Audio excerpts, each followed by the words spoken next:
yang menunjukkan kepeduliannya untuk kemanusiaan. Kebetulan kali ini kemanusiaannya untuk membantu masyarakat Palestina yang memang kena musibah berat. Dan kita sebagai umat manusia yang memang punya hati yang luas ya, dan punya hati yang baik, pasti ini intinya tuh pengen berbuat sesuatu. Kebetulan acara ini kurang lebih cuma sebulan persiapan, dan alhamdulillah respon dari masyarakat juga luar biasa.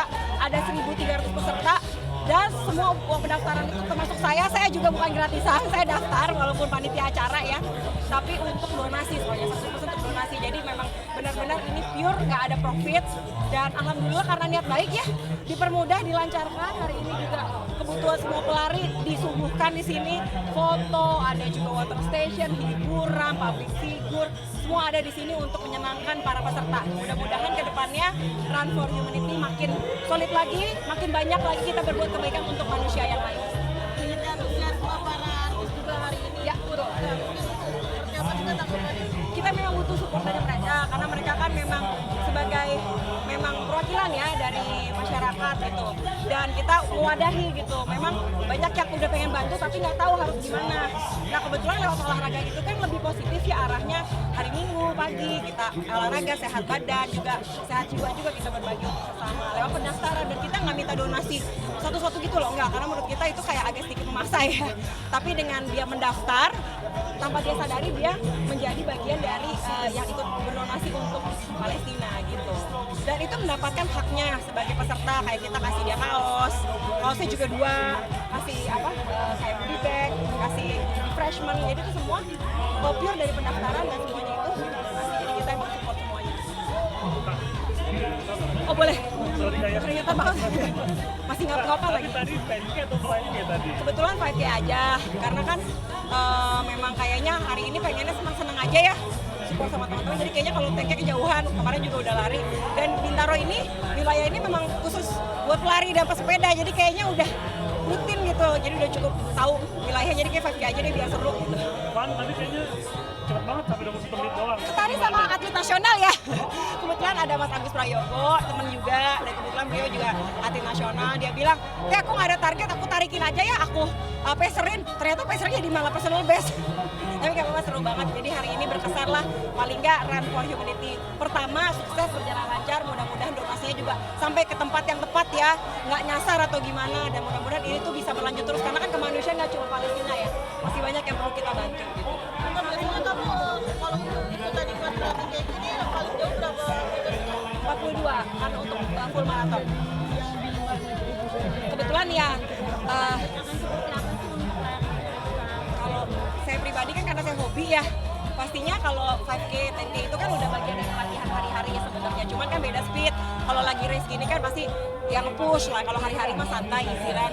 Tapi memang targetnya selalu pengen ada maraton setahun sekali lah. Setahun sekali udah kayak ibaratnya apa ya namanya, celebration, karena udah latihan serius gitu kan, masa nggak ada goalnya, nggak ada targetnya gitu.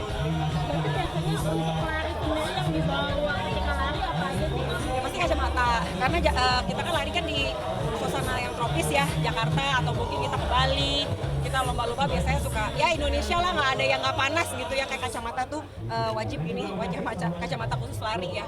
Terus udah gitu yang pasti minum tuh harus selalu ada, karena walaupun ada water station kadang ngantri terlalu crowded, jadi kalau bawa minum sendiri lumayan membantu gitu kan.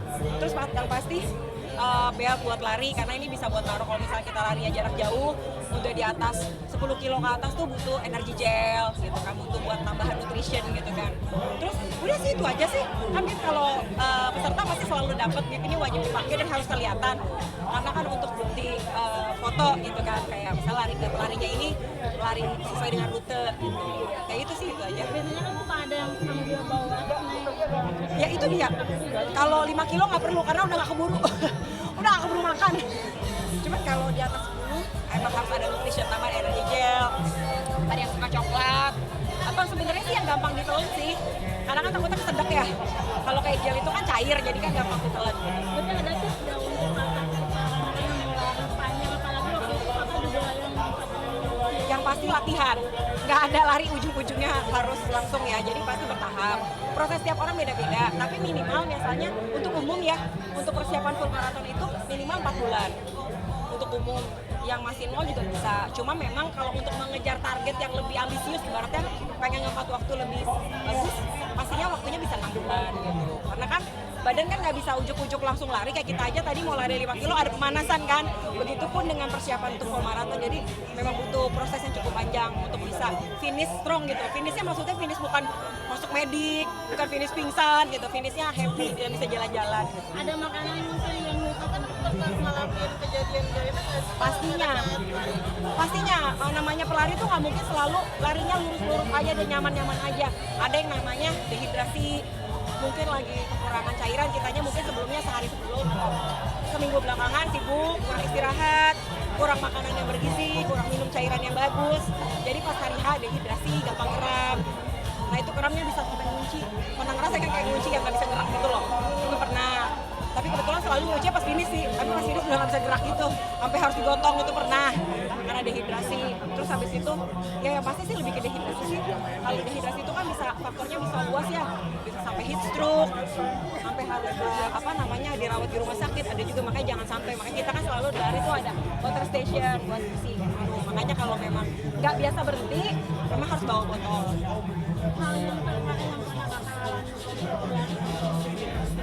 Apa hal yang mungkin kayak kejadian cedera pernah pertama kali pas belajar lari, karena kan pakai sepatunya nggak sesuai untuk sepatu lari jarak jauh, jadinya ankle-nya nggak kuat nahan karena intensitas latihannya rutin dan terlalu signifikan, jadinya bengkak gitu di awal-awal 3 minggu pertama latihan. Tapi habis itu semakin kita kadang-kadang kita memang perlu mengalami sesuatu yang nggak nyaman ya untuk bisa belajar ya.